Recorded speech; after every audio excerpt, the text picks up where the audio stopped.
we will begin our journey together throughout this superintendent update.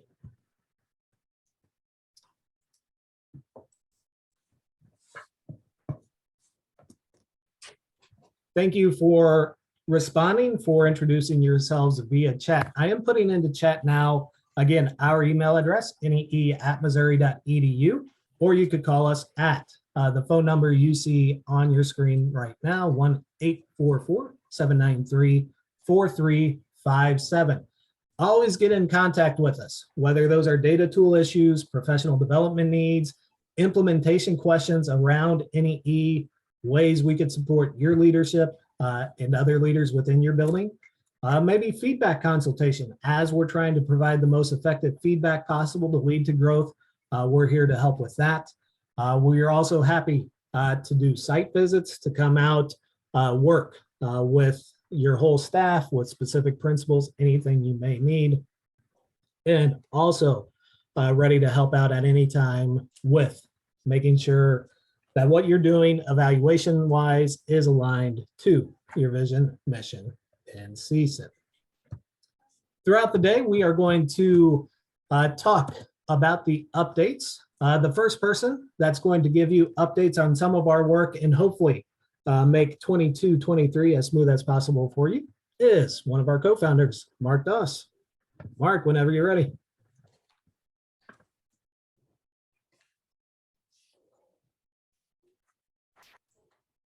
Mark, you are muted. Thanks, Tom. Let me start by introducing myself. We've got a few new people joining the presentation this morning. I'm Mark Doss, joining you this morning from down at Ozark, south of Springfield. And as Tom mentioned, I was one of the co-founders of NEE back 11 years ago. So been around since the very beginning to watch this thing grow and mature. As far as updates on some new tools we have for you or some new resources, we put together a district office timeline, which really is focused on the tasks that someone at the district office level, whether it be the superintendent themselves at like a smaller district or divided amongst 2 or 3 administrators in a larger district, there are some tasks that need to happen each month as you roll through the calendar. So we put together a timeline. Now, most of you that have been in NEE for a little while, you know we have a teacher evaluation timeline and a principal evaluation timeline. So we've had those two laying there for quite a while, and some of you probably use those. So this is sort of the third piece to that set. Now, to make those convenient, we put all 3 of them inside one document. Now they're still separated, but they're at least in one click, one place, and you have the entire set of all 3 of the timelines. But I know, especially if you're new to NEE as a superintendent, you'll want to open up that superintendent or district office implementation timeline document and look that over. Again, as the other timelines, your district may not be using all of the particular measures, the different pieces of NEE, but you can certainly find the ones that you are, mark those, highlight those, and be ready to take those on each month. Back to you, Tom. Thank you, Mark. And again, those monthly implementation timelines are there as recommendations of what that monthly process could look like and should look like for your district. But we do know each district, each building runs at its own pace, does its own thing, and we appreciate and honor the flexibility and locality of those decisions. As you have questions about how the timeline best works for your district or anything like that, again, be in touch with us. We're happy to talk through those, happy to problem solve or brainstorm different ways, different solutions that you can make these timelines work the best for you, your fellow leaders, and the teachers and staff in your districts as well. I'm now going to turn it over to Sherry. She's going to give you a quick rundown on some of the pieces we have been working on and continue to work on to help your building level leaders across NEE. Good morning, friends. I'm Sherry Patterson. I'm a NEE trainer, and I'm coming to you from St. Joseph, Missouri, where it is still very hot and very very dry this month. I heard some of you got some rain last night, so we're jealous. We've been working really hard this summer with your principals. We at NEE, remember, believe that the primary purpose of NEE is to grow effective teachers. And we have also figured out and discovered, as have you, that the best way to grow teachers is to give them effective feedback. So all summer long, your principals have been engaged in training where we have really tried to give them opportunities and support to develop their feedback skills. With that said, we would like to remind you that we have multiple resources to help your principals and yourselves as you deal with principals, and actually anybody, because good feedback is just good feedback, right? So we have in EdHub, if you would like to provide your principals or your teachers or yourselves with a little learning, there are modules in EdHub about providing effective feedback. And in the help and resources section, we have several guides and very colorful, pretty handy dandy one sheet guides about effective feedback, the kinds of questions you should be asking, the kinds of action steps that would align with that. And it's very, very, very handy, especially as a superintendent. If you are supervising your own principals, I would take that handy dandy guide with me as you watch principals give feedback or you have conversations with principals about feedback. It would really provide a nice tool for you and a place to go to help you figure out where are the pieces where my principals need help and help you to focus your own feedback for them. Tom has sent out those links. The one in EdHub for providing effective feedback, and then the link for just feedback conversations in general, and feedback for teachers and feedback for principals. Okay, another thing that we have worked on this summer, in the past with our blogs, we have taken time to discuss how to write a performance improvement plan. And we have been a little bit surprised about how much traffic those blogs have received, which is a sign to us that that is something that your principals are needing, is assistance and help in writing effective professional improvement plans. So there we have a resource that Kendra has put together. We have taken all those blogs and put them together in one NEE effective guide to teacher performance improvement plans. And you can find that guide in EdHub. It covers everything from when is it time to write a PIP, how to introduce a PIP, how to start a PIP, what are the 3 phases of the action plan in the PIP, what are some evidence that you can collect to support the PIP, what do you do after completing the PIP, adjusting the mindset about the PIP, everything that you ever wanted to know about a PIP. And one word of caution is that we thought this would be most helpful for brand new principals, but it seems as though you can have a 15-year principal that has never really written a PIP before. So you might just pull this out and make sure that your principals are aware of it. I think it'll be really helpful for them. Okay, thank you. All right. Thank you, Sherry. Again, as we are going through, you'll notice that I am sharing with you the different documents that we are talking about today. So we've now shared via chat as PDF documents, the monthly implementation timeline document, the guide to effective performance improvement plans, as well as the guide to feedback. If those aren't showing up for you, again, email us at neemissouri.edu, and we will get those your way as soon as we can after this meeting is over. Let's now turn our attention to, especially for Missouri superintendents and Missouri school districts, one of the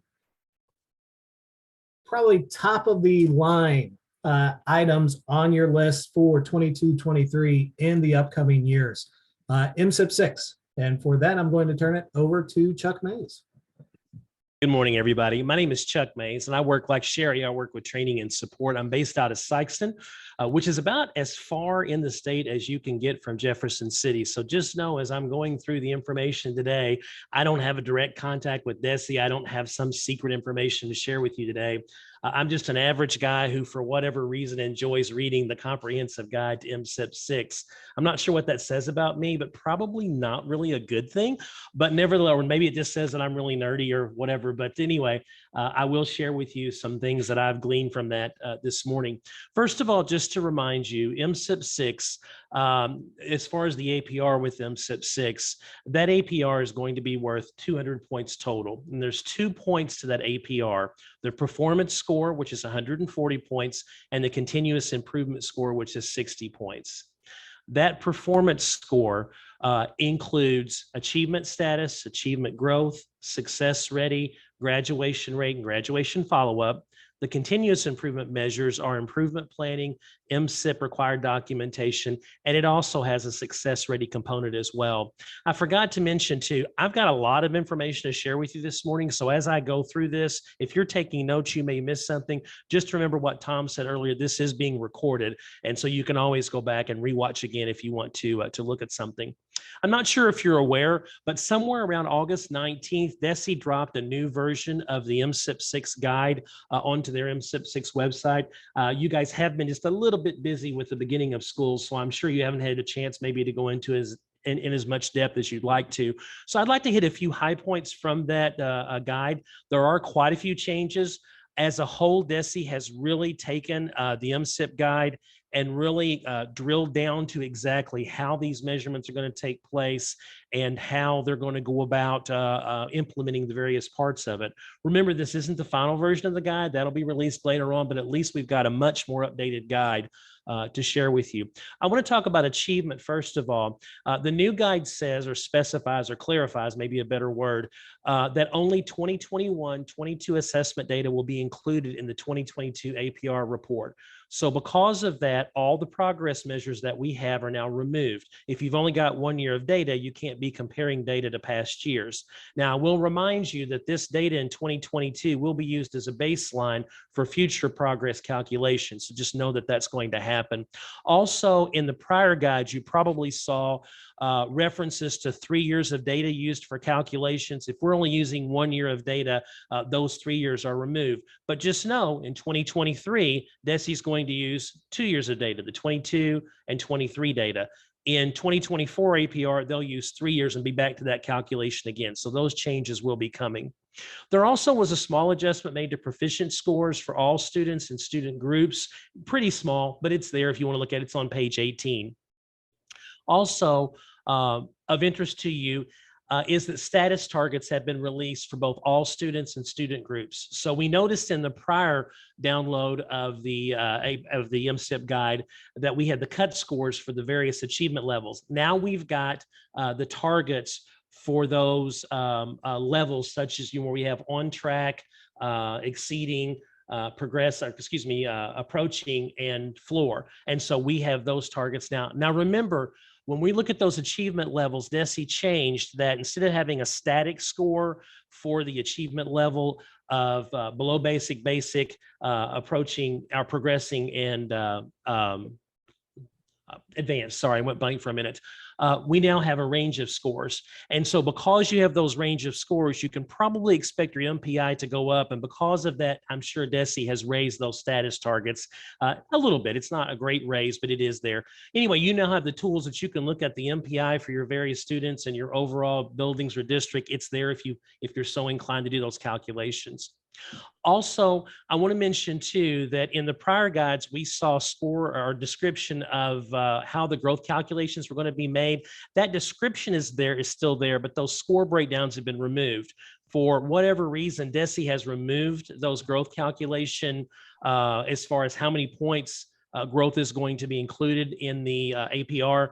It is going to come back, but they're doing some changes to that. So when you get your preliminary APR, there will be no growth score, but there will be a growth score for the final APR when you receive that.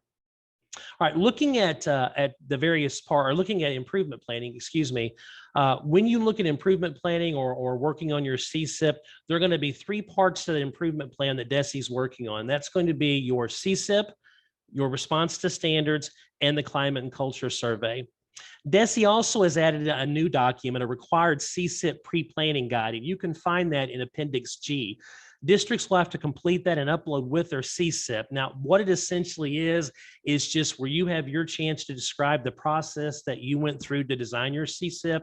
It'll ask you questions such as who was involved in the process, how did you develop your goals, and how often are you sharing with the board? There's more questions than that, but it gives you an idea. So just know that's an Appendix G, and that's something you'll have to complete also when you upload your CSIP plan. The big rubrics that we had for each of those 5 indicators, those have been replaced in the updated guide. Now, instead of having those big, long rubrics, you have 3 to 4 met, not met statements for each of those 5 indicators. And each of those indicators is worth 6 points. So you have 5 indicators, 6 points possible. You have a possible total of 30 points. Now, how DESE is going to score that is when you look at each indicator and look at those 3 to 4 statements, if you meet or choose, or if they score you as met on a majority of those indicators, you receive all 6 points. If you don't have a majority of indicators that are scored as met, you get 0 points. So it's all or nothing. You get 6 points or 0 for each one of those. So whatever score you receive for that CSIP, it's going to be a multiple of 6, 12, 18, etc. So just know that that's how that's scored. Also, I mentioned the climate or culture and climate survey too. Districts may administer a locally developed survey, a survey purchased through a vendor, or a DESE developed survey. And there are on page 49 indicators that tell what those survey, if you're doing a locally developed or a purchase survey, what must be included in those. It's pretty basic, so don't stress over that too much. Basically, as long as you're having student voices contained within that culture climate survey, if you're addressing positive classroom learning, if you're giving information to your stakeholders periodically, you're going to meet that requirement with that locally developed or purchased survey. And I am going to talk about that a little bit later. So just kind of maybe make a mark there and know that I'm going to discuss that again. Also, the guide says that each LEA will earn or receive an improvement planning review every 2 years from DESE. So we saw indications before of a 3-year cycle. Now we're hearing 2 years. So just keep that in mind, that that's something that's included on page 45 of the guide. Also, improvement plan scores will be reported on the 2024 APR after every school has been evaluated. So you'll receive your score for that CSIP process, but it won't actually be on your APR until 2024. Okay, here's a couple of dates that you might want to write down if you haven't seen them. If you're participating in the first cycle of the CSIP process, those plans, that'll be your plan plus your pre-planning guide, those must be uploaded by December 15th, 2022. If you're going to be participating in the second cycle, your plans will have to be uploaded by April 15th, 2023. So that means that we're going to have a lot of you working on the CSIP process as you go through this school year. All right, I want to talk about success-ready students for a minute as well. The performance calculation of success-ready students will be based on 2 areas worth 20 points for K through 12 districts. So when you're looking at that, the first measure will be CCR assessments. You're going to be familiar with that if you worked with MSIP before or the APR before. That's going to include your ACT, SAT, ASVAB calculations of your past year graduates. You'll receive points for those. That's going to be worth 10 points. You'll also receive 10 points for advanced courses. Remember, that's AP, IB, Project Lead the Way, and IRCs. If you're a K-8 district, you'll have only one measure worth 10 points, and that's your high school readiness measure, and that's located on page 25 for the K-8 districts. Now, K-8 districts, that means you'll have a slightly different denominator since you're only based on 10 points for that measure instead of 20. But again, it's still going to, the calculations will still be the same. You'll just have a different denominator. If you looked at the prior guides, the ICAP calculation has moved from being a performance calculation to a continuous improvement calculation now.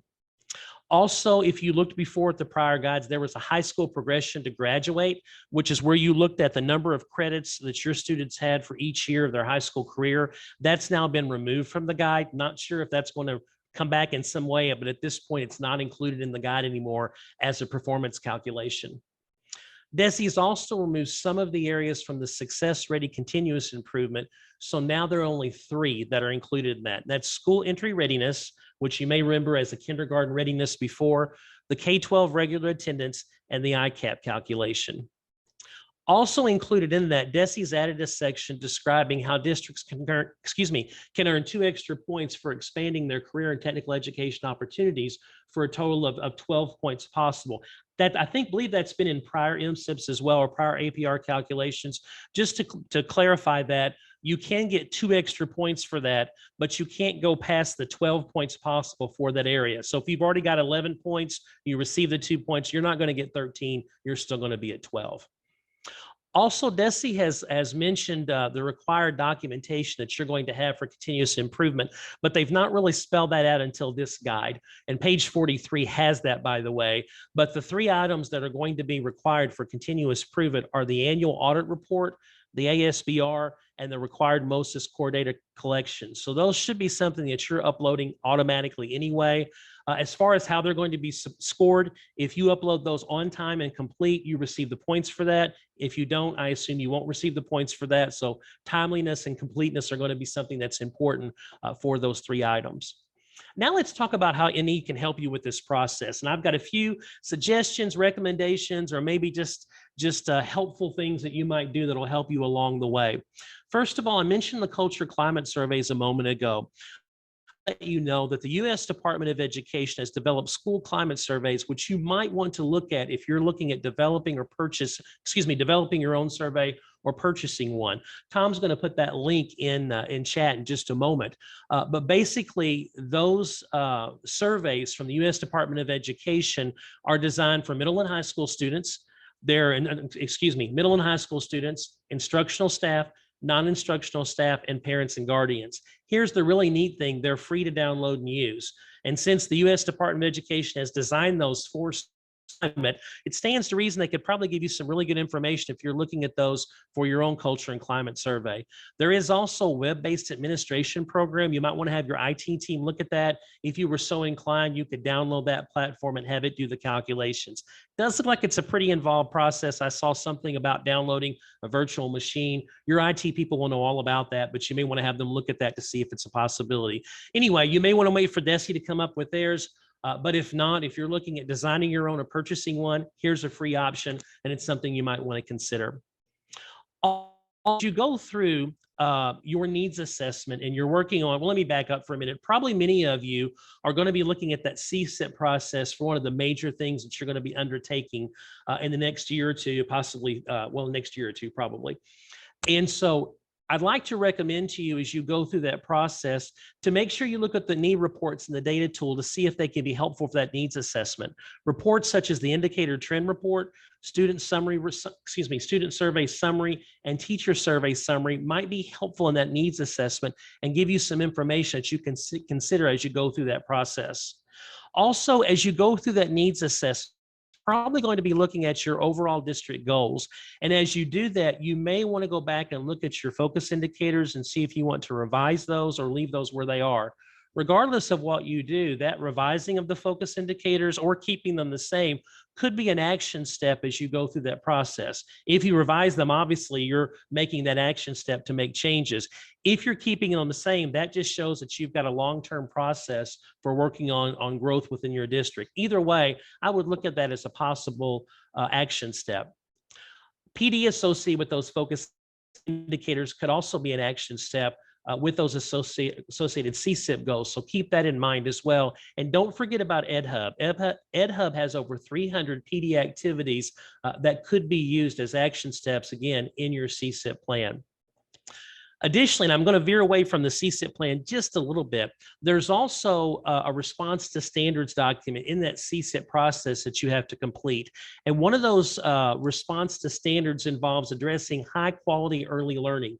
I want to remind you in the rubrics that we have for all the indicators, often there's additional ECE information in those rubrics. So whether that's a focus indicator for you or not, you may want to look at those indicators just to remind yourself of what you may already be doing with ECE, early childhood, or perhaps you'll have something that maybe you want to address because of that. So just don't forget to look at those rubrics. That ECE information is contained often toward the bottom, well, in the rubrics themselves or toward the bottom of that rubric. Many of our rubrics, even if they're not focus indicators, have descriptions of behaviors or strategies that do address those response to standards documents. And if you haven't looked at those documents, are one-page documents where you address a question that DESE asked by something that may not be covered in the MSIP, or excuse me, in the CSIP itself. Some of those areas are inter and interpersonal skills, effective instructional practices, culture of high academic and behavior expectations, and equity and access experiences. Now, those aren't all of them, but those are some of them. Look at those rubrics again, even if they're not focus indicators, because it may give you descriptions of things that address those that you may still be doing in your district or want to do. And you can include those as answers in that document. And I've mentioned EdHub already, but I want to mention they also contain modules that you either may be doing with your teachers now or may want to do that address that response to standards documents, and might be something you're doing to address those. So just keep that in mind. Sherry mentioned feedback pass a moment ago. And as you know, we've been working for the past few years, well, we're working for a long time, but really focusing the last few years on those feedback conferences and feedback pass.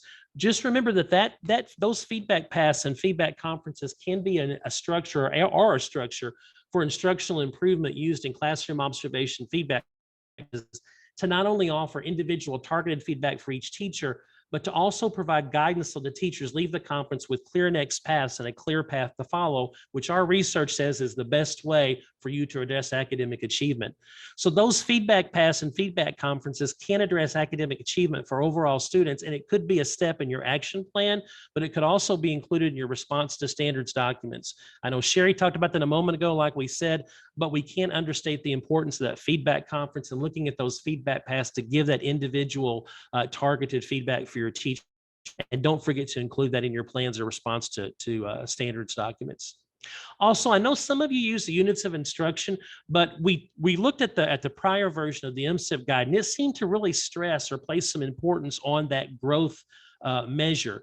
And so assuming we're going to see something similar to that come back when the guide is revised again, you might want to consider units of instruction, because they really do focus on those individual students and their growth. Again, if you're interested in doing that and need some help with that, feel free to reach out to the help desk or the NEE team to help you. But if you're looking at ways to address individual growth, that might be an important step for you to take. Something else we're working on, and this might be something you might want to highlight if you're taking notes. We are working on a CSIP process guide, and that guide is designed to identify focus, goals, and action steps to develop in a district growth cycle. And again, think CSIP plan. And so when we release that guide, it's going to give you some really good information about how to structure that CSIP planning process. So just keep your eye open for that. We should have that out relatively soon here in the fall, but I think that will to you as you go through the process, not only to address your CSIP, but again, to address that district growth as you go through multiple years of working on your CSIP revising and such, and really come up with a document that's going to help you have good growth. Also, one of the things we've been kicking around and decided to do is we'd like to do a series of improvement planning community of support meetings, thinking monthly, to provide districts a forum for discussing and questioning each other about how they're going through the CSIP process. So again, that would really just be kind of a support system where to come in, you're working on CSIP process or anything involving with MSIP 6 and APR, you could come in and talk to other districts that are going through the same process, share information. You know, we have different RPDC districts and you may have different information from them, but a place we can all go and share that information. So look for that announcement soon. We should be having again, those meetings starting soon and a chance for you to share information. And last of all, I would encourage you to watch our blogs and newsletters. We'll continue to monitor DESE's MSIP 6 comprehensive guide revisions and anything else we hear or see, and provide updates about those revisions and how we can help. If there's anything else we can help you, any questions you have, drop chat. If you have anything else you'd like to ask about or talk about, put that in chat as well, and we'll be happy to discuss that. And just don't forget to reach out to us if you have any questions about anything that we work with. We're always happy to talk to our member districts. All right, Tom, I'll turn it back over to you unless we have other questions. All right, thank you very much, Chuck. And I will give people some time to push in questions to chat or anything like that. We know that this MSIP 6 process may be overwhelming. And has every possibility of having some overwhelming components to it. Again, we are here to help support, and we want to do it in every way possible to help you, to help your districts, and to kind of lighten the load for you as superintendents, for assistant superintendents, building principals, and on down the chain as well. We are here to help. We're here to support. So at any time, we can be of support. Please let us know. And we're happy to set up a Zoom call, chat one-on-one. We're happy to answer via email, phone calls, anything you may need.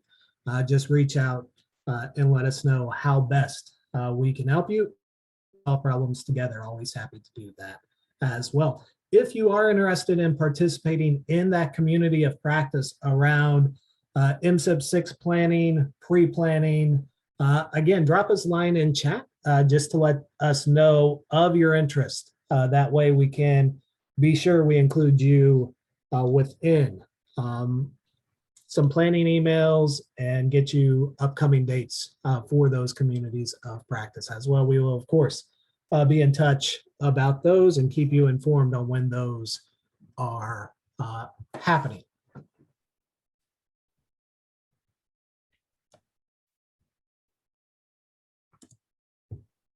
The last piece of update we have for you this morning is a customer satisfaction survey. It's been now 6 years since the Network for Educator Effectiveness has done an satisfaction survey of how NEE is being perceived across the multiple levels within our participating districts. And so now it's time to go through that process again and get some crucial feedback. That's going to be very important for us, very important for you, and make sure that as we continue progressing through the years with NEE, we are doing it in a way that serves you, serves your leaders, serves your teachers as best as it can. Our intent is to deploy a full educator satisfaction survey in the spring of 2023. We will be surveying teachers, building leaders, and district leaders during that time. There's two purposes we have for this educator satisfaction survey. The first is to improve NEE services to promote improved teaching and learning. The second is to collect some crucial feedback and data to help guide our efforts, our work with districts, and kind of develop an idea of blind spots we may have, strengths we have, in areas of improvement as well. We're always looking forward to improve, always looking forward to expand our catalog in a way that is going to be most beneficial to the districts we serve. With that, we do need some pilot districts upcoming to ensure that the items we've developed for that educator satisfaction survey are quality and provide us the data we are wanting to take away from the survey. These pilot districts would have superintendents and building principals, any other leaders, complete surveys in September. Those surveys covering the perceptions of NEE, and again, being pilot surveys of the full launch survey in the spring of 2023. The surveys are designed to take under 15 minutes. As we've tested these with some focus groups in the spring, it was closer to 5 to 10 minutes, just to give you a frame of reference for the time. But if you are interested in participating in the pilot, and I hope some of you are, please sign up at the link that I'm dropping into chat now, and we will be in touch soon with more details and information on what that pilot process is.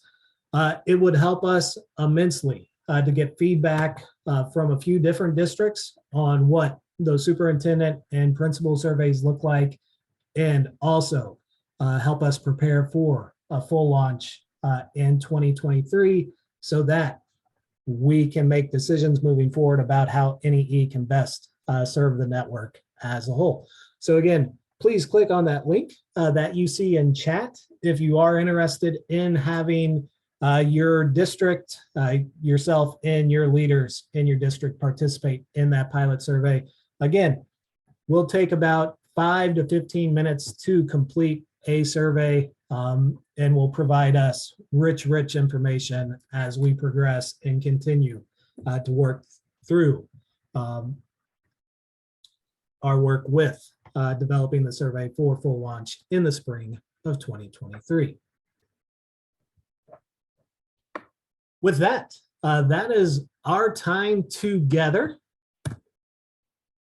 If you do need assistance, if you need support, if you just want to chat about anything, again, email or call us at nee@missouri.edu or at 1-844-793-4357. We're here to answer, we're here to help, we're here to support, we're here to listen in any and every way we can. We're available to take care of data tool issues, professional development needs or wants, implementation questions around NEE or how it works with other programs, leadership support, feedback consultation, site visits, alignment to vision, mission, and CSIP goals, and other ways that we can support you and your leadership. We do also email out to everybody a monthly newsletter at the beginning of each month, so do look for that within your inbox. And keep checking our updates on our blog page and on our research page at www.neeadvantage.com. You can also follow us on Twitter, follow us on Facebook, and make sure you are staying up to date with our latest information and latest news. As you have questions, please feel free to stick around. We will go ahead and answer those.